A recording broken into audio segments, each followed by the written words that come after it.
au Libéria. Donc on veut bien, quoique bon, j'ai eu aussi quelques fautes, mais elle a fait un énorme travail dans le domaine de la paix. Donc la paix dans son pays. Et d'ailleurs la paix, et même en Afrique, elle a également bénéficié de prix Nobel, je pense qu'elle était co-équipière dans un prix Nobel de la paix. Donc vous voyez bien à quel niveau, et nous on est là pour soutenir Simone Babo. On veut que les femmes prennent le pouvoir pour que l'Afrique change. C'est de ça qu'il s'agit. Il faut que les femmes s'engagent.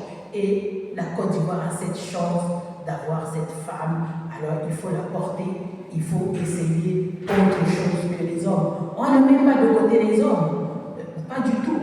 Ils vont travailler avec elle, ils vont l'accompagner et on va impulser une nouvelle dynamique pour l'Afrique, pour que l'Afrique avance, pour que les choses changent, pour qu'il y ait une véritable paix, parce que c'est la femme qui porte la vie et elle connaît la souffrance de porter la vie, de donner la vie. Donc ça change. On ne dit pas que les hommes ne donnent pas la vie, mais c'est une autre dimension. Voilà ce que je voulais partager avec vous.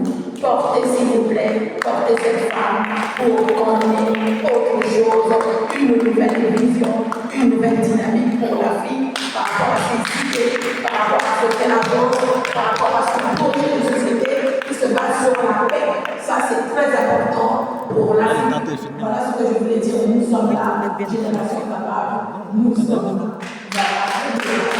À la santé, et on continuera à le faire jusqu'au bout. Mais merci pour cette parenthèse. Merci pour votre félicitations.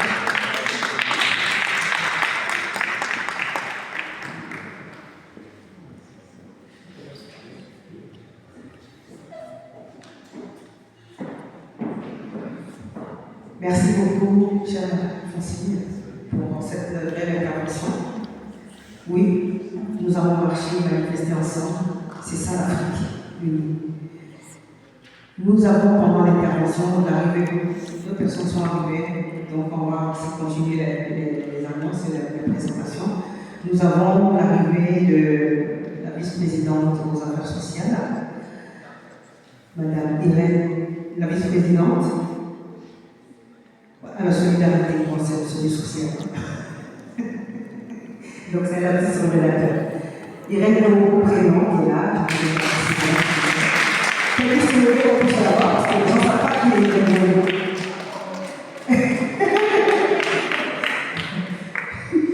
Donc à quoi va avoir l'arrivée.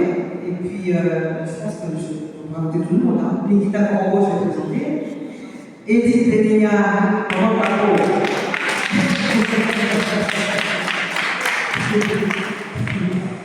Donc, Maman Paco est là. Donc, ça veut dire que tout va bien, parce que Maman Paco est là.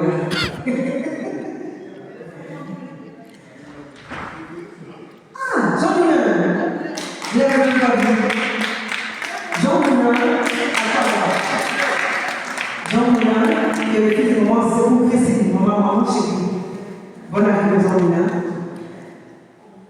Nous allons appeler le vice-président, le professeur Toto Baloni-Jérôme, qui va venir prendre la parole, s'il vous plaît, la vice-présidente.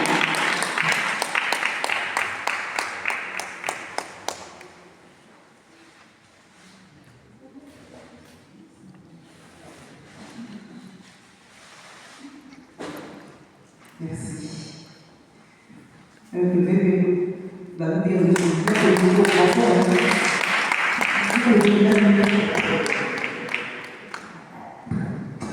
Merci. Le VP Tapipré, je vais prendre la parole, m'oblige à parler. Comme c'est le grand frère, j'obéis. Je voulais donc saluer tous nos amis, saluer les vice-présidents et les responsables de l'MGC en France. Bonne arrivée, les gars. Je savais que tu allais arriver. Je voudrais donc vous saluer. J'allais dire au nom de la présidente, mais comme elle va intervenir normalement, en tout cas, vous avez rappeler toutes les salutations de la présidente Simone Hébé. Nous sommes là parce que c'est l'heure des femmes.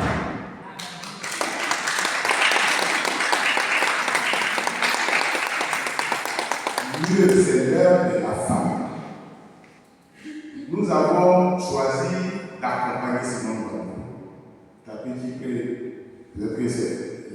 que les plus jeunes ne connaissent pas, mais c'est un militant de la toute première heure, syndicaliste. Il a choisi le bon camp. Et je pense que vous ici, vous avez choisi le bon camp. Parce que Simone Bambou est la solution.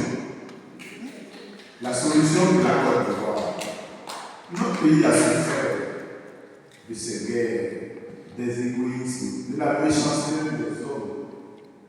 Et il est temps qu'on reconstruise ce pays-là. Il est temps qu'on reconstruise l'Afrique. Et nous qui la côtoyons, elle est tellement déterminée qu'on ne peut pas ne pas la suivre. Parce que nous connaissons son parcours. Elle connaît la Côte d'Ivoire politique, la Côte d'Ivoire syndicale. Nous avons choisi de l'accompagner parce que nous pensons que c'est la meilleure voie en ce moment. C'est parce que vous vous souvenez quand Simone Bambou est sorti de prison, son premier acte, c'était d'appeler à la réconciliation. Pourtant, humainement, c'était difficile. Après tout ce qu'elle a vécu, tout ce qu'elle a subi, elle a appelé à la réconciliation. Et l'autre force de Simone Bambou, c'est sa relation avec Dieu.